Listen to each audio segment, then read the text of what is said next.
O temperamento fleumático. Eu já quero dizer que Santo Tomás de Aquino, ele trazia, não é, esse temperamento. Era isso, não é? Não foi porque muitas vezes nós podemos lançar um olhar negativo para as pessoas que têm esse temperamento, esse traço. Por quê? Lembra aquelas duas perguntas que você precisa responder para identificar o temperamento que você traz, que você apresenta, não é? Aquilo que é dominante em você. Não que nós não possamos apresentar, digamos, traços secundários típicos de outros temperamentos, mas existe ali os traços que predominam. Então, aqui a gente define o temperamento com base naquilo que é dominante. Então, perceba, são duas perguntas. Quanto à excitabilidade, à reação aos estímulos, não é? Uma vez provocado, se essa reação ela é rápida, se ela não é pronta ou não, se a pessoa leva um tempo, não é? Ela não é estimulada com essa rapidez, com essa excitabilidade. E a segunda pergunta, a duração dessa emoção, desse sentimento, dessa impressão causada nela, a partir desse estímulo. O fleumático é o temperamento que nós vamos responder negativamente a essas duas perguntas. Ele nem é uma pessoa de uma rápida reação, muito pelo contrário. Ele é dado a uma certa inação, a uma certa inércia. E também quanto à duração. Aquela impressão causada nele, né, quando causa uma impressão, não tem uma alta durabilidade. Só repassando aqui com você, o colérico, a resposta é sim, para as duas coisas. Ele é pronto, ele é rápido na reação e aquilo causa uma impressão que dura nele. O sanguíneo, ele tem uma reação rápida, não é? É um alto grau assim, de excitabilidade, mas a impressão é passageira, não dura muito nele. O melancólico não tem essa rápida reação, não reage rápido ao estímulo, mas uma vez reagindo, aquilo causa uma impressão de alta duração nele. Então, interessante. Responder a essas duas perguntas já dá uma luz aí quanto ao temperamento, aquilo que é predominante em você. Então, o fleumático é não para as duas perguntas. E por isso, muitas vezes, se lança um olhar um tanto quanto negativo para ele. Mas, na verdade, esse temperamento é de uma riqueza, assim como todos os temperamentos, gente. Existe aquilo que é um ponto forte, a qualidade, né, uma característica positiva ali daquele temperamento, é aquilo que é uma fraqueza. Mas que, sob a ação do Espírito Santo, isso pode ser transformado em força. Então, veja, Santo Tomás de Aquino, só, né, digamos assim, o seu temperamento fleumático contribuiu e muito. Aquela paciência, a dedicação, devagar e sempre, para produzir, escrever a grande obra, o grande legado intelectual que ele nos deixou, a Suma Teológica. Poderíamos dizer aqui de maneira exagerada, reconheço, né? Só alguém com temperamento fleumático para se dedicar e deixar uma obra tão monumental para nós aqui. E algo que é tão interessante, esse temperamento ele não se deixa mover, de certa maneira, ele não se deixa mover tanto pelas paixões, diferente do sanguíneo, por exemplo, né? Que é bem passional. Ele não é movido pelas paixões. Mas como é que o fleumático se move? O que é que move a sua vontade? Olha que bonito. A verdade. Com uma base, digamos assim, mais racional, quando ele enxerga o sentido, a verdade, o porquê, o para quê, isso tem poder sobre o fleumático, de mover a sua vontade naquela direção. É por isso que, embora ele tenha essa tendência à inércia, a essa inação, uma vez iluminado pela verdade, ele se deixa mover.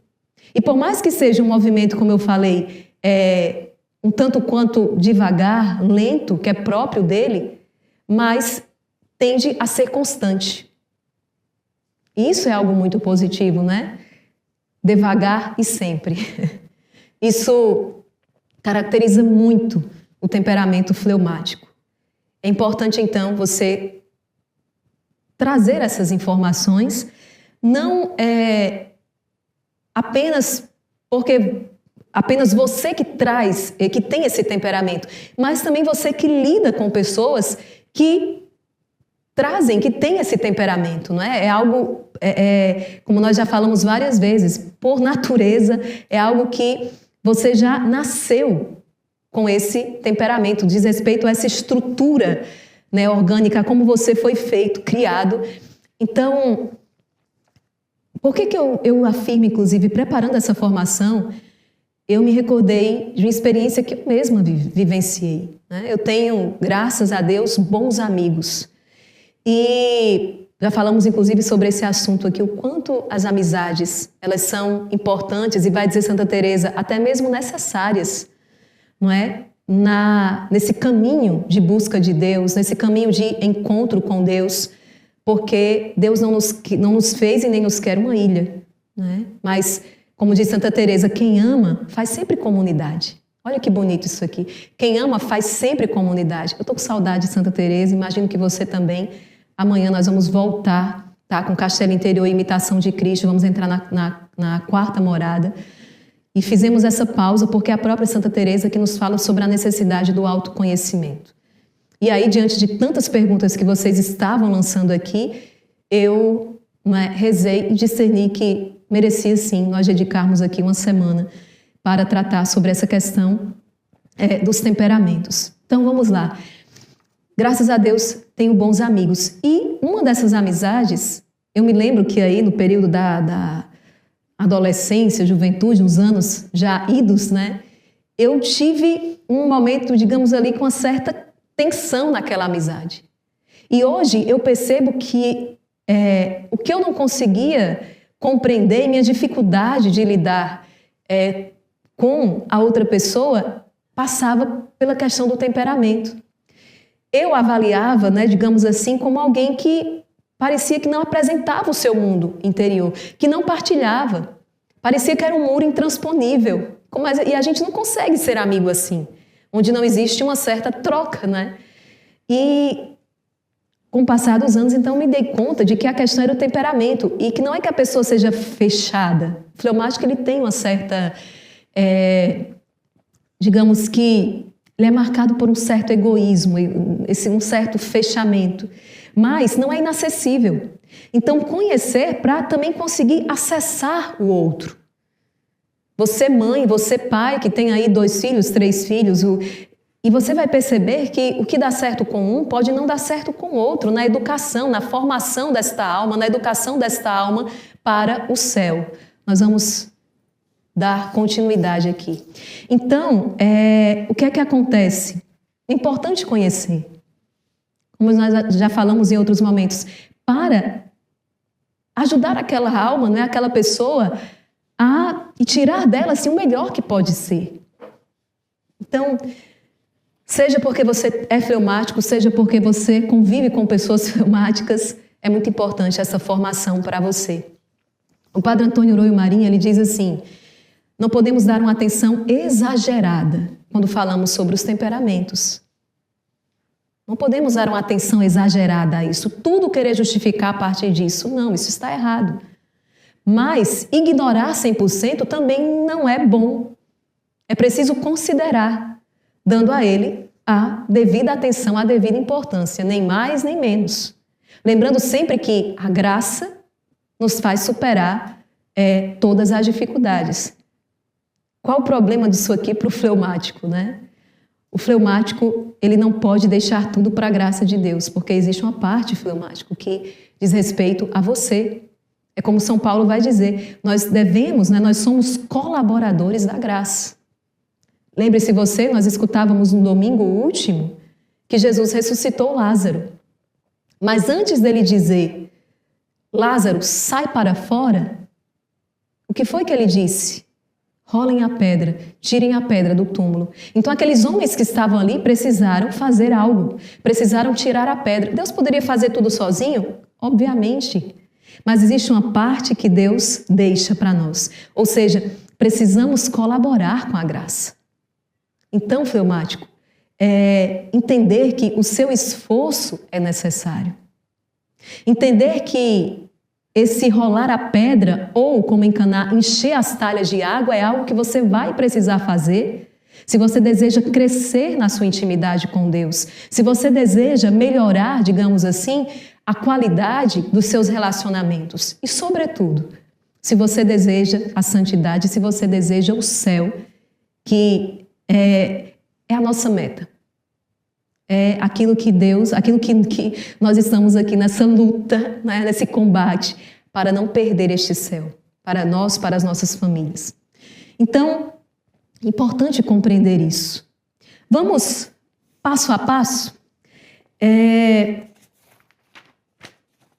Quem é o fleumático? Dos 4 temperamentos, o fleumático ele é o mais silencioso. Não no sentido de não falar, mas no sentido de não fazer barulho interior. Enquanto o colérico reage com força, o sanguíneo reage com entusiasmo, o melancólico reage com profundidade, o fleumático quase não reage. Entende? Então, é um temperamento marcado por esse profundo silêncio, um silêncio interior. O colérico reage com força, o sanguíneo com entusiasmo, o melancólico com profundidade, o fleumático ele quase não reage, ele quase não tem reação. Olha que interessante isso aqui, um traço do temperamento. Olha que interessante.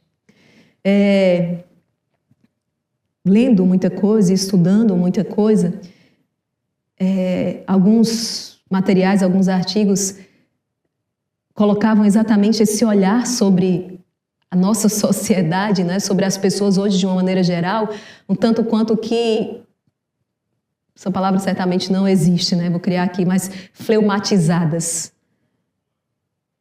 Meio que as pessoas estão assim, né, parece que uma certa anestesia, no sentido de não reagir diante das dificuldades do dia.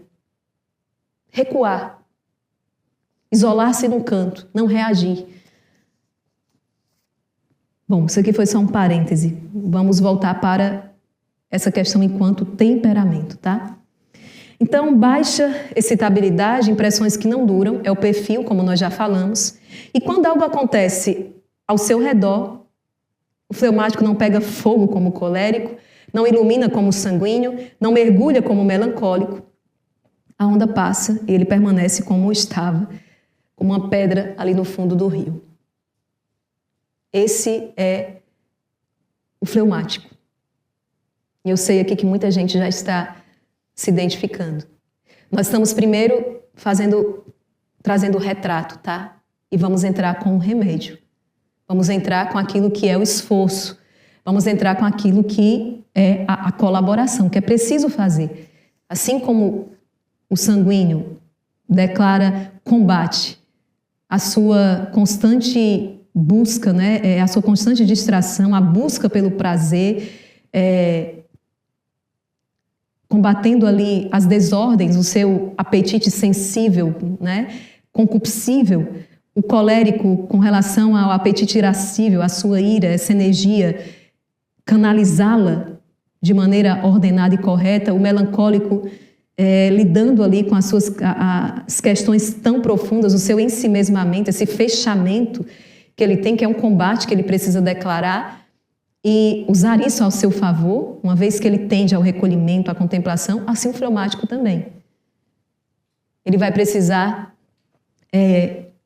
assumir esse combate espiritual, não se entregar. Antes de falar dos defeitos, é preciso dizer com admiração que o fleumático tem qualidades que os outros temperamentos invejam, com razão. Por quê? Vamos lá. O fleumático é alguém que não se irrita facilmente. Ele não se irrita facilmente. Por isso que lá atrás eu disse, uma paz, entre aspas, invejável, né? Ele não se irrita facilmente. Ele não perde a cabeça por bobagem. Nossa Senhora, eu estou... um monte de gente aí dizendo, meu Deus, por que eu não nasci com esse temperamento? Ele não se irrita facilmente, ele não perde a cabeça por bobagem. Ele permanece tranquilo, sossegado, discreto, criterioso. Criterioso. É aquela história, né? Para morrer de repente, ele leva uma semana. Já escutou esse? Para morrer de repente, ele leva uma semana. Ele é essa pessoa. Sossegado, discreto, criterioso, tranquilo.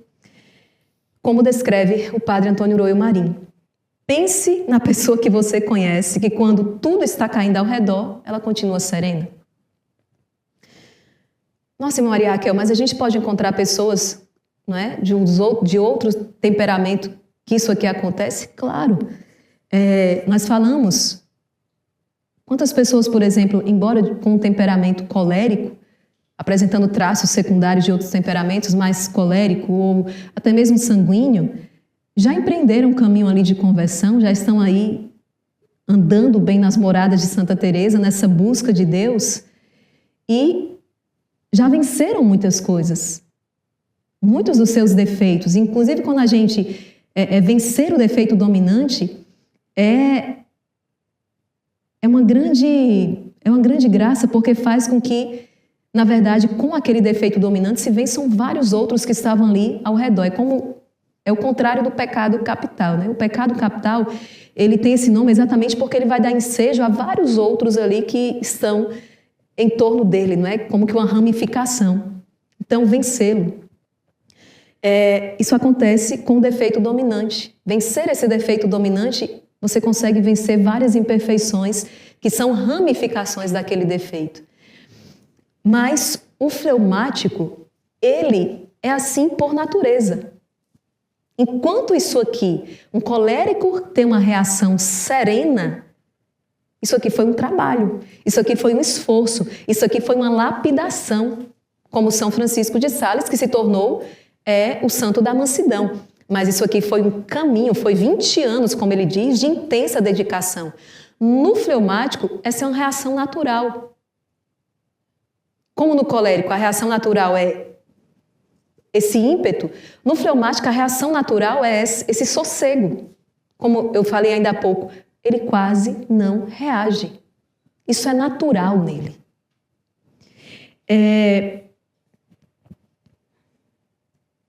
Não entra em pânico no trânsito, né? Um exemplo aqui. Não explode na fila do banco. Ouve a notícia ruim e não desmonta. Essa pessoa, provavelmente, ela tem muito de fleumático. Tem muito de fleumático. Você pega uma esposa colérica que casou com um esposo com fleumático, é a santificação do outro aqui, né? O colérico é rápido, o fleumático é lento. Mas interessante porque Deus nos quis assim. Inclusive o padre Antônio Roio Marinho vai finalizar o capítulo onde ele trata isso falando do temperamento ideal, que na verdade é o temperamento que Deus te deu, trabalhado, forjado pelo Espírito Santo, guiado, orientado pelo Espírito Santo. Essa riqueza, essa diversidade foi desejada por Deus. Santa Teresinha vai dizer assim, como seria sem graça, não é? Um jardim onde todas as flores fossem exatamente iguais. Ela diz o quanto é bonito a diversidade, a margarida, não é? A tulipa, o girassol. E assim acontece no jardim da vida, da humanidade. Cada pessoa com o seu temperamento, com as suas características, com a sua riqueza interior. E também com as suas fraquezas.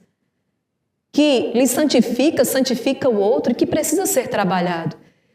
Pior do que um colérico e um fleumático seriam talvez 2 fleumáticos, né? Ou 2 coléricos, que iam botar fogo na casinha. Então, é uma riqueza. E se conhecer e, ao mesmo tempo, poder também ajudar o outro quanto às suas limitações, ajudar o outro também a superar-se, isso é extraordinário, isso é maravilhoso. O fleumático, ele é sóbrio, ele não tem as paixões fortes e desordenadas do sanguíneo e do colérico. A gula, a luxúria, a ira, esses pecados não o atormentam tanto. É claro que não é que o fleumático ele não tem a paixão, todos nós trazemos as paixões, né? Mas isso não é tão forte nele. Nós podemos sim encontrar pessoas desse temperamento que caiam nisso aqui, mas digamos que não é o mais comum. Não é o mais comum, porque, por natureza, ele não tem essas paixões fortes como o sanguíneo e o colérico. Santa Teresa, com a graça que lhe era característica, disse que os fleumáticos não abusam dos cilícios, porque a razão deles está muito em si. Ou seja, eles não excedem em nada. Podemos ter variações aqui, gente, mas partimos daquilo que é basilar, daquilo que é o esqueleto da coisa. Por natureza, ele não é dado ao excesso. Por natureza. É claro que, de repente, a partir daquilo que ele sofreu na sua infância, aquilo da maneira como ele foi, de repente, das experiências que ele traz, a gente vai, sim, ter variações, mas, por natureza, ele não é dado aos excessos. Santa Teresa vai dizer assim, nas terceiras moradas do Castelo Interior, não tenhais medo de que se matem, não. Falando das penitências, né? Não acho que eles vão exagerar, não. Porque sua razão está muito em si. Eles não excedem. Eles são bastante racionais. Não preciso dizer que todos somos, né? Mas isso é, digamos que, entre razão e a paixão, a razão e a emoção, digamos, no sanguíneo, a emoção vai primeiro. Alguém disse essa semana, né? Aquela coisa saiu do meu coração, foi para a minha boca sem passar pela minha cabeça. Ou seja, entre razão e paixão, razão e emoção no sanguíneo, é uma luta, porque a emoção ela é mais latente. O colérico também, mas talvez um pouco menos do que o sanguíneo. Na verdade, o sanguíneo é apetite concupiscível, no colérico o irascível. Mas o fleumático, a razão ela vem em primeiro lugar. Entre razão e emoção, a razão ela vem em primeiro lugar. Ele trabalha devagar, mas, como eu falei, assiduamente, devagar e sempre. O fleumático ele não é brilhante, ele não é o primeiro a terminar, mas ele termina. Lembra quando nós demos o exemplo lá atrás? Como que cada temperamento vai subindo o monte. E o fleumático é aquele que, na cabeça dele, ele tem ele tem a vida inteira para subir, então ele vai no passo dele.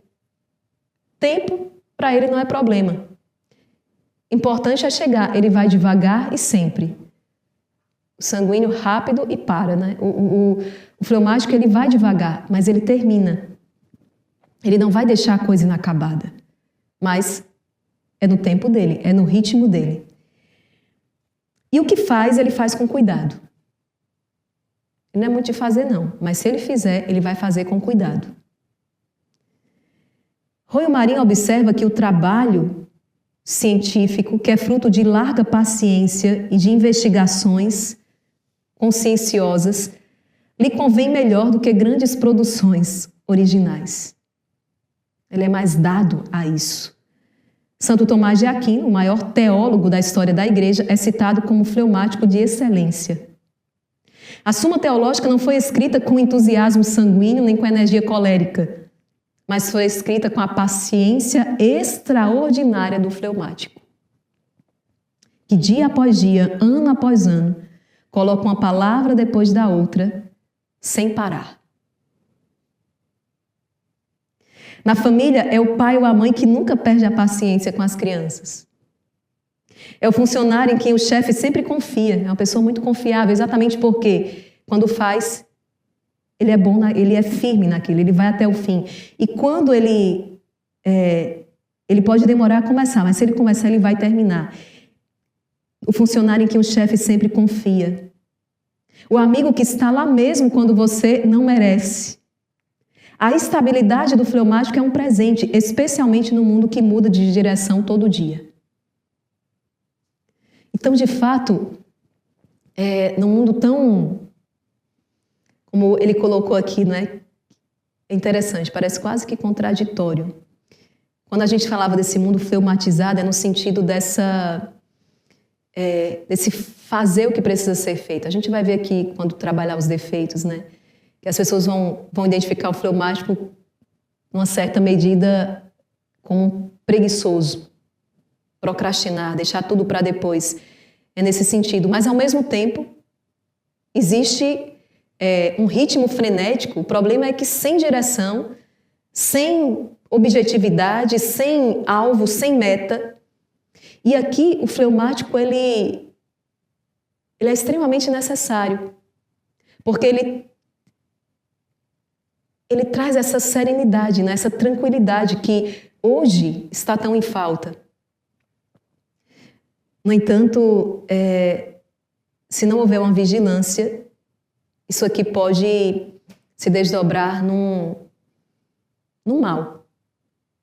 Então vamos caminhar isso aqui. As más qualidades, onde está o perigo? O Reumarie não esconde o problema. Essa calma e essa lentidão, que no mundo tão agitado pode ter lá o seu benefício, mas se torna um problema para o fleumático. Quando? Quando ele perde boas ocasiões, porque ele tarda muito em se pôr em ação.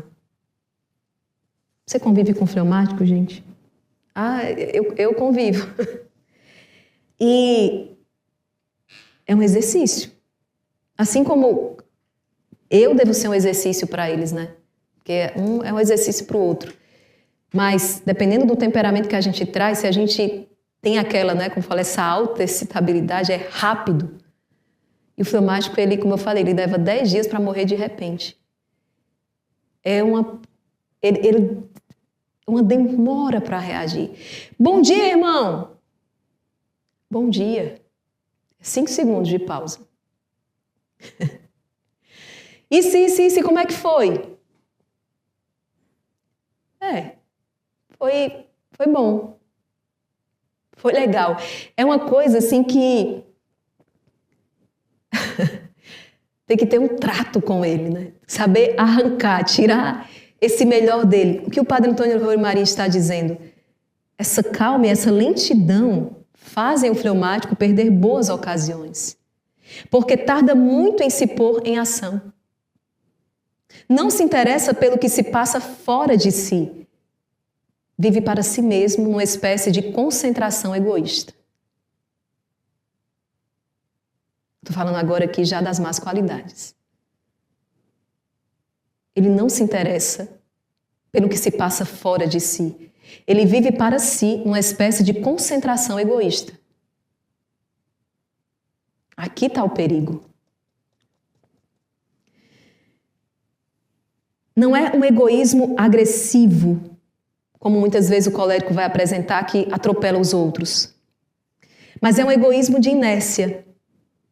Alguém que não sai de dentro de si, e não porque seja mau, mas porque simplesmente não se move. Não se move.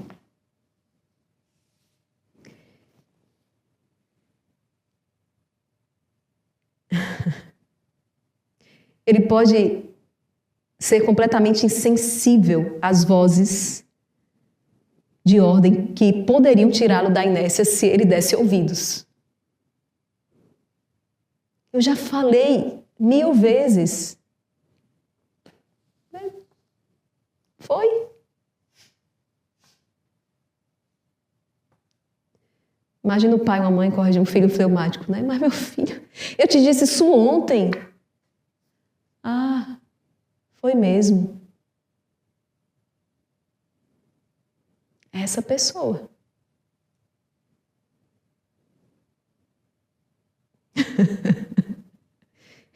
Essa pessoa. Não adianta. Não adianta, não é a emoção, não é na emoção que você vai fazer ele sair do canto. Ele não se deixa mover pelas emoções. Lembre-se, ele é de uma base, nele a base é mais racional. Interessante, né? No sanguíneo, você tem que aplicar a penitência, que é para ele sentir a dor, né? No caso, melhor é que ele se penitencie, né? Para ele sentir a dor, vamos falar que papai e mamãe têm uns filhinhos aí crescendo que precisa educá-los. E a penitência é bem... uma boa pedagogia, sabendo ser aplicada. Não estou falando aqui em bater ninguém, matar ninguém, não é isso. Mas aquelas mortificações, aquelas... Né? Minha mãe dizia, minha filha, fica lá em cima do sofá verde, vai, só sai daí quando eu mandar, quando eu disser. Quando eu aprontava, desobedecia. E eu ia lá pro sofá verde, quanto mais eu perguntava, mãe, tá perto? Ela dizia, se perguntar de novo, passa mais tempo. Mas a penitência pro sanguíneo precisa doer, porque só assim ele entende que o que ele fez foi sério e foi errado, porque ele tende a levar tudo com muita... com uma leveza exagerada, digamos, né? Tudo meio que muito... Esse parque de diversão, essa brincadeira, ele tem dificuldade de medir as consequências terríveis daquilo que ele fez. Então, tem que doer nele para que ele entenda. E ele entende. Quando dói nele, ele cai a ficha. Já o fleumático não vai adiantar. Você pode rachar ele no meio. Não adianta. A penitência, doer, a emoção não o move. Eu ia dizer uma coisa aqui, mas Nosso Senhor falou, não diga não. Não falo não. Mas ele é movido pela razão. Então é preciso sentar, mostrar o sentido. Não que a penitência não deva acontecer, deve, mas lembrando que não vai ter o mesmo resultado nele do que, por exemplo, no sanguíneo. Porque ele é acessado através de um outro canal, através de uma outra maneira. Vamos lá.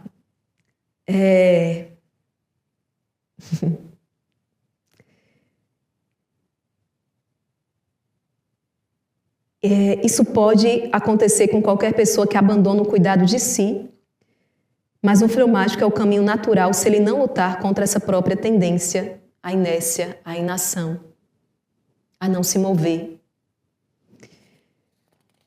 E aí chegamos então nesse defeito dominante, que é a assídia, enquanto uma certa preguiça espiritual, mas é mais do que isso. É mais do que a preguiça como nós conhecemos, porque o preguiçoso, ele prefere fazer algo prazeroso a algo que precisa ser feito, mas que vai dar trabalho. Ele vive sempre com a lei do mínimo esforço. O fleumático não é porque ele quer algo que é mais prazeroso em detrimento daquilo que seria mais difícil para ele, é porque ele não quer nada. Ele experimenta uma certa tristeza espiritual no sentido de não, sabe o que é sem sal? Insossa, de não ter sabor nas coisas. Exatamente por causa daquela questão também, da emoção que eu lhe falei. Interessante, né? Pensar que isso é inato, é algo da própria natureza dele. Chegamos ao coração da pregação, então. Assídia significa sem cuidado, sem interesse, sem empenho. Às vezes traduzida com preguiça, mas é muito mais do que isso. Vamos entender.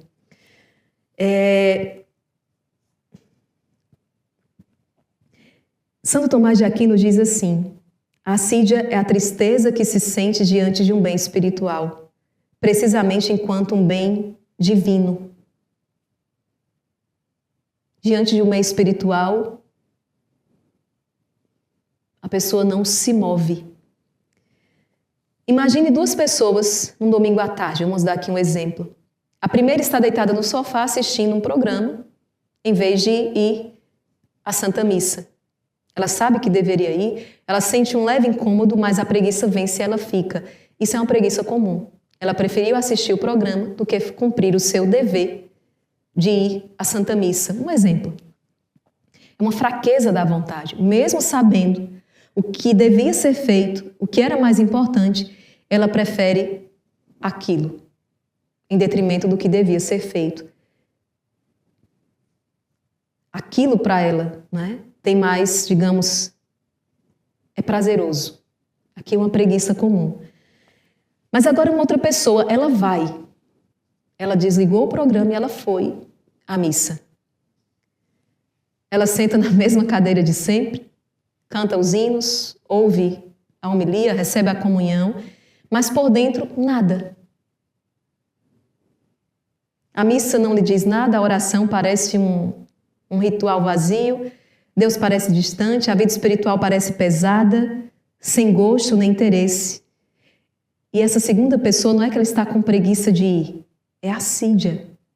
Essa tristeza que se sente diante de um bem espiritual. É como se a alma não experimenta gosto por aquilo que deveria amar. Aí, vamos distinguir aqui, porque tem muitas pessoas que, a gente já falou isso na vida espiritual, aquele período de aridez. Não é um período. Não é, isso aqui não é um período. A pessoa, o temperamento fleumático, ele é assim por natureza. E aqui ele tem que empreender o que talvez em outras pessoas aquilo configurasse até um pecado grave, mas nele é um defeito que ele vai combater e vai precisar combater talvez a sua vida inteira. Interessante, você percebe que quando eu comecei a falar, muitos de vocês talvez disseram assim, nossa, eu deveria ter nascido fleumático. É calmo, é sereno, não se aborrece facilmente, não explode com nada, mas aí começa a parte difícil do temperamento. Você diz, Deus me livre de viver desse jeito. Todos os temperamentos têm as suas flores e os seus espinhos. É um caminho, um processo, é um caminho de santificação. Santo Tomás de Aquino, ele mesmo fleumático, identificou a assídia com precisão. Não uma tristeza qualquer, mas especificamente diante das coisas de Deus. Diante das coisas de Deus. Diante da oração, da confissão, do crescimento espiritual. A pessoa afetada pela assídia não acha essas coisas ruins. Não é que acha ruim, mas acha pesado. Chato, sem sabor. Como se a vida espiritual toda tivesse perdido o gosto. Vou repetir, Maria, eu estou exatamente assim. Estar assim não significa que você é por natureza assim. E aqui está a diferença entre você, que tem outro temperamento, está passando por um período aí talvez de uma aridez e etc., diferente da pessoa que por natureza é assim. Isso é um traço característico do fleumático. É algo que permanente, onde ele é a luta de uma vida.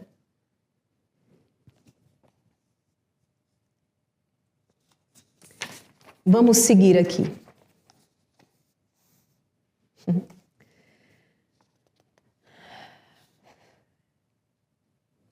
Vou ter que cortar alguns pontos aqui para a gente chegar ao fim, gente, porque hoje eu preciso finalizar esse conteúdo. Vamos lá. O fleumático na família, no trabalho, na vida espiritual. Quero tratar isso aqui com vocês. Alguns exemplos, não é? O esposo fleumático é aquele que, quando a esposa fala de um problema, ele responde, É tudo que ele consegue, né? A sua esposa botou o problema do tamanho do mundo e assente com a cabeça. Fica onde está, no celular. Não é porque ele não ligue para ela, mas porque se mover emocionalmente em direção ao problema dela exige um esforço que o temperamento naturalmente evita. Olha que interessante isso aqui. Então a esposa, né, chegou e descascou, colocou o problema na mesa e tudo que conseguiu do esposo fleumático foi e assim um assentimento com a cabeça e mais nada. E não é porque ele não goste dela, mas, veja, se mover emocionalmente em direção ao problema dela exige um esforço que o temperamento naturalmente evita. A mãe fleumática é aquela que cuida de tudo o que é necessário. Roupa lavada, comida feita, escola paga. Mas raramente se senta para perguntar ao filho como ele está de verdade. Não por falta de amor, mas por falta de impulso. E o filho cresce com uma mãe presente, mas ao mesmo tempo sentindo um certo distanciamento. Não é porque ela não ama, não é falta de amor, mas é falta de impulso. O emocional no fleumático é assim, gente. Na educação dos filhos, o fleumático tende a deixar passar coisas que não deveria deixar passar.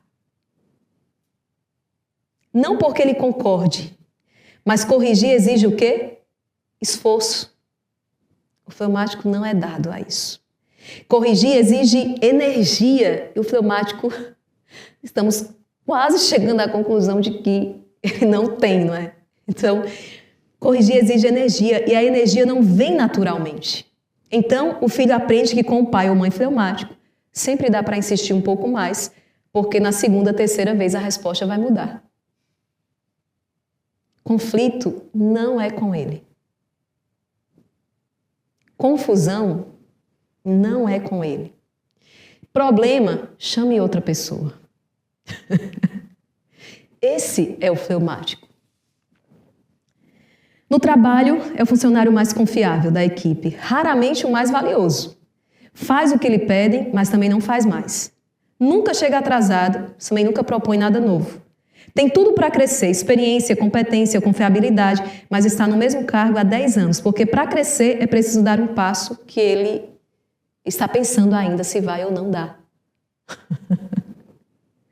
Quando o chefe chama, ele diz, quando o chefe chama e diz, você pode assumir mais responsabilidades? O fleumático diz, vou pensar. E pensa, e pensa, e pensa, e pensa. E quando ele para de pensar, o prazo passou e outra pessoa já assumiu o seu lugar. E chegamos na vida espiritual. O problema fica mais visível aqui, porque é onde a exigência de movimento é mais constante. O fleumático, ele vai à missa, ele reza o terço, ele confessa, mas ele não leva aquilo para dentro da sua semana. Ele não tem um esforço, muitas vezes, real para mudar. Baixa energia. E quando o padre ou um amigo espiritual propõe algo, retiro, grupo, enfim, o fleumático tem sempre uma razão razoável para não ir. Não é uma recusa dramática, mas é um eterno, deixa eu ver, eu vou pensar, talvez na próxima vez. E aí nós entramos naquilo que falávamos ainda há pouco, né? Não vai ter jeito. Aqui vai ser o campo de luta do combate espiritual do fleumático. O esforço. A transformação é exatamente o que o fleumático mais resiste. E não é por teimosia, como por vezes ali pode acontecer com um melancólico de repente. Não é por teimosia, mas é por estrutura. Mudar exige energia e a energia para ele não vem de graça.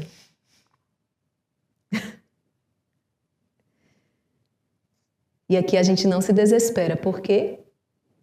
Porque nós temos a graça de Deus. Fleumático, sua inteligência, iluminada pela verdade, não é? Vai mover a sua vontade. É colocar-se diante de Deus e, como todos os demais temperamentos, mas em áreas diferentes, é aqui você também clamar a graça. Há uma qualidade do fleumático que, quando bem usada, é de um valor extraordinário e que os outros temperamentos frequentemente não têm. Por não ser movido pelas paixões, o que é que acontece? Ele consegue enxergar as coisas com uma clareza que o colérico e o melancólico e o sanguíneo raramente conseguem. Por não ser movido pelas paixões, o fleumático ele consegue enxergar as coisas com um olhar mais apurado, aguçado, sem fugir da realidade. É um ponto forte, é uma qualidade. Por isso que muitas vezes ele é aquela pessoa de confiança. Quando precisa se aconselhar de uma palavra, muitas vezes é procurar. Aqui nós temos várias variantes.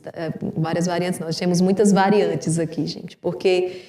Mas, lembre, são linhas gerais o que eu estou falando. Ele tende a ser alguém confiável, exatamente porque ele não explode, ele traz essa serenidade, essa calma, essa tranquilidade que favorece muito a emitir um juízo das situações.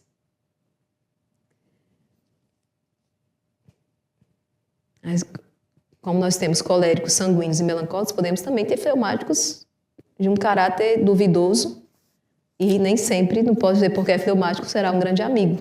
Em todos os temperamentos nós temos pessoas boas e temos pessoas terríveis. O colérico ele vê o problema com urgência e quer resolver agora. E às vezes resolve errado porque não parou para pensar. O sanguíneo vê o problema com entusiasmo e propõe 3 soluções ao mesmo tempo e nunca chega ao fim. O melancólico vê o problema com profundidade e fica ruminando, fica pensando no problema e sem agir. O fleumático não. Ele olha, espera, pensa. E quando finalmente fala, pode demorar muito, mas frequentemente ele diz a coisa mais certeira da sala. Porque o julgamento dele não está contaminado pela emoção do momento. Faz a experiência, uma mesa, vários temperamentos. Aquele que vai estar calado, vai falar por último. Se alguém lhe der a oportunidade, se todo mundo silenciar, o fleumático. É aquele que sai com uma pérola e todo mundo para no silêncio e olha para ele. Como é que ninguém pensou nisso? Exatamente por causa desse traço característico dele, ele consegue olhar para a situação, pensar sobre a situação, ponderar para falar. Lembra que o sanguíneo fala, depois pensa, né? E por aí vai com os outros temperamentos. O fleumático é aquela pessoa na roda que todo mundo está lá, ele está calado. Aí quando, se houver oportunidade, as pessoas silenciarem, alguém perguntar o que ele pensa, ele vai falar. E quando ele fala, emudece todos. Nossa, ninguém tinha pensado nisso.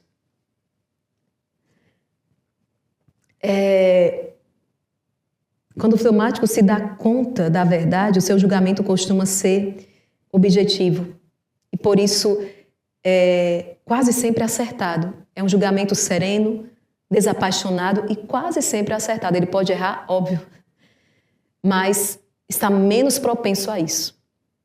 Porque ele é mais razão do que emoção. Santo Tomás de Aquino, fleumático, ele construiu, ele escreveu, deixou para nós a Suma Teológica, com a paciência e a clareza de raciocínio que só esse temperamento tem em plena maturidade. Como nós falávamos, né? Não com o fogo do colérico Paulo, não com a profundidade melancólica do João, o entusiasmo de uma sanguínea como Santa Teresa d'Ávila, mas com a serenidade imperturbável do fleumático que vai colocando, né, uma pedra sobre a outra sem pressa, sem drama e sem parar. O ponto forte do fleumático é a razão e é exatamente por ela que o caminho espiritual dele deve começar. Aí nós entramos nesse caminho de santidade. Podemos seguir? Como o fleumático sai dessa inércia e começa a correr? Aqui é o X da questão. Maria Raquel, entendi tudo até aqui. Já me alegrei, já me entristeci, já me desesperei, já tive esperança. Nós traçamos em linhas gerais, né, aquilo que... Quem é o fleumático, por natureza? Mas qual o caminho de santidade? A tradição espiritual tem uma pedagogia específica para o fleumático, diferente da que usa com os outros temperamentos. O colérico precisa ser contido, porque a sua vontade é forte demais e precisa de freio. O sanguíneo precisa de disciplina, porque sua emoção é forte demais e precisa de estrutura. O melancólico precisa de encorajamento, porque a vontade está enfraquecida pelo pessimismo. O fleumático, gente, precisa de outra coisa. Precisa ver a verdade. Precisa que alguém, ou que ele mesmo, lhe mostre com clareza onde está e para onde pode ir. Quando o fleumático entende de verdade, a vontade se move. O problema é que ele raramente se dá o trabalho de entender de verdade. Deve ser estimulado mais com a razão do que com a vontade, mais com a inteligência do que com os sentidos. Para vencer a inclinação à inércia, não há melhor motor para o fleumático do que a verdade. Se você é fleumático, não adianta se motivar com música animada, com retiros emocionais, com pregações inflamadas. O que funciona é sentar com você mesmo e fazer as perguntas difíceis. Quem sou? Para onde estou indo? Se continuar como eu estou, como é que eu vou estar daqui a 10 anos? Minha família está bem? Minha vida espiritual está crescendo ou está parada? É questionar-se. O que é que eu quero para mim? Daqui a 10 anos eu quero estar nesse mesmo trabalho, eu quero estar nessa mesma condição. E essas perguntas feitas com honestidade é o pontapé que o fleumático precisa. Não é emoção, é a verdade. Quer empolgá-lo? Quer entusiasmá-lo? Não é com as emoções, é com a verdade. E aí tem umas práticas bem concretas que a gente traz aqui. A primeira coisa é um esforço físico. Um esforço físico.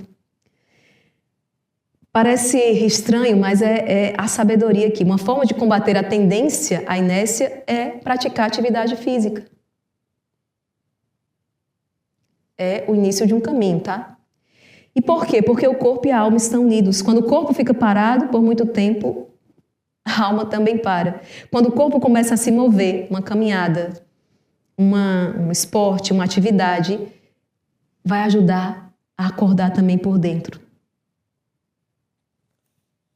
Não é que o exercício físico vá produzir um santo, né? Mas o fleumático que nunca sai do sofá vai ter mais dificuldade de sair da inércia espiritual do que o fleumático que aprendeu a se mover fisicamente todo dia. Então, praticar atividades, se dispor a exercitar-se. Segundo, ter um plano organizado. O fleumático não funciona bem com inspiração espontânea. Na verdade, ele tem uma certa aversão ao inesperado. De repente, nossa, o fleumático ele corre disso aqui. Porque não dá para movê-lo de repente. Então, ele não funciona bem com inspiração espontânea, porque a inspiração não vem. Ele funciona com estrutura, um plano de vida. Um plano de vida espiritual simples e realista, não grandioso, não cheio de resoluções impossíveis, mas com horários fixos, compromissos concretos, pequenas obrigações que ele vai honrando dia após dia. Está no papel, então ele vai fazer. Meia hora de oração, missa toda semana ou quem sabe diária, confissão uma vez por mês, uma obra de caridade por semana, ainda que pequena, ele precisa de estrutura. O sanguíneo é para poder fazer com que ele chegue ao fim, né? Mas o sanguíneo por uma questão ele é desorganizado. Mas o fleumático é porque ele é inerte, então ele precisa que esteja no papel. Está no papel, é um plano de vida, ele vai fazer. Mas ele precisa dessa programação. Ele não vai saber lidar com aquilo que não está no script. É o temperamento que mais se beneficia da estrutura, porque se ela estiver posta, ele vai seguir. Vamos lá. Terceiro, um compromisso assumido com alguém. Como assim? Fará bem se ele tiver um parceiro ali externo de responsabilidade. Como assim? O movimento nele não vem de dentro espontaneamente. Então, ele precisa de algo, de alguém que o puxe, que o motive, que o mova. Isso aqui vai fazer muito bem para ele. Um compromisso assumido com alguém. seja um grupo de oração com frequência obrigatória, um amigo que pergunta toda semana se ele fez o que ele tinha que fazer, um compromisso público que ele se propõe a assumir, um ministério na paróquia, que o force a aparecer mesmo quando ele não está com vontade. Ele vai não porque ele está com vontade, mas se ele assumir o compromisso, ele vai levar aquilo a cabo. O compromisso assumido com outra pessoa faz pelo fleumático o que a emoção faz pelo sanguíneo. E a ira pelo colérico, ou seja, coloca em movimento. É a estrutura externa que com o tempo vai se tornando um impulso interno. E qual a virtude a cultivar no fleumático? O primeiro passo é a virtude da fortaleza, é a mais necessária. No sentido de adquirir constância e determinação diante do ordinário, daquilo que compõe ali o seu dia a dia. A coragem de fazer hoje o que tem que ser feito, sem esperar que apareça vontade. Breu Marim diz que o fleumático precisa exercitar as virtudes de fortaleza, de constância, de determinação, as quais o temperamento não tem especial propensão. É o caminho inverso do colérico. Enquanto o colérico precisa segurar, o fleumático precisa empurrar. O primeiro passo é sempre o mais difícil. O fleumático que decidiu rezar todo dia vai descobrir que nos primeiros dias parece impossível e que depois de um mês parece impossível parar. Fazer aquilo... o que é que ele está dizendo aqui? O fleumático ele precisa criar esses hábitos, os bons hábitos. Os bons hábitos, para que aquilo, com o passar do tempo, já o mova. Inicialmente vai ser como levantar uma tonelada. Mas isso aqui é a virtude, não é? Se tornando algo repetido até o ponto que aquele movimento ele já acontece. É a virtude.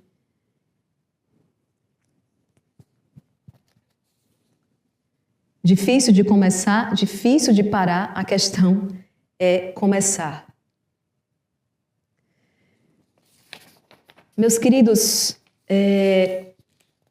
com isso nós chegamos ao término, então,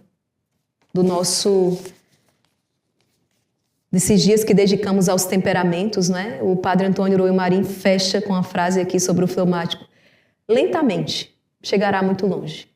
Essa é a promessa para o fleumático. Não é o caminho do colérico que corre e às vezes tropeça, não é o caminho do sanguíneo que voa e às vezes cai, não é o caminho lento. Não, mas é o caminho lento, firme, passo a passo de quem aprendeu que a constância vence a velocidade. Lentamente chegará muito longe, devagar e sempre. É aqui é assim que o fleumático vencerá, adquirindo a constância. Movido, não pela emoção, mas movido pela verdade. O padre Antônio Roio Marim, ele diz o seguinte, no número 647, a conclusão geral sobre os temperamentos.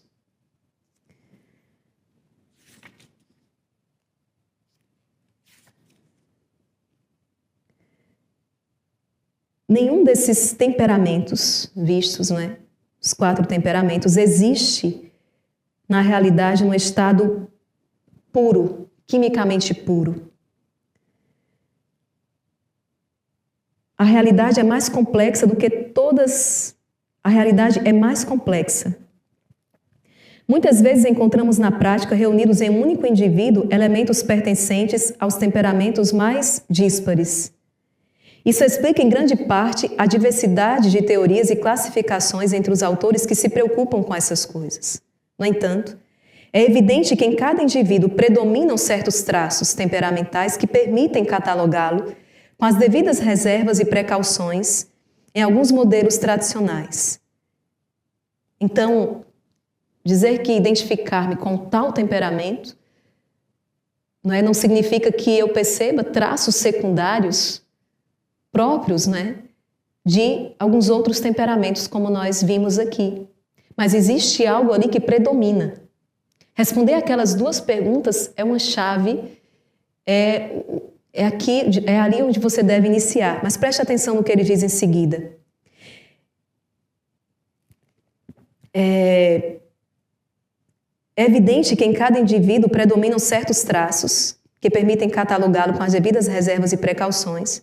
Por outro lado, sem negar a grande influência do temperamento sobre toda a psicologia humana, dadas as relações íntimas e as interdependências entre alma e corpo, devemos evitar conceder-lhe uma importância exagerada. Exagerada.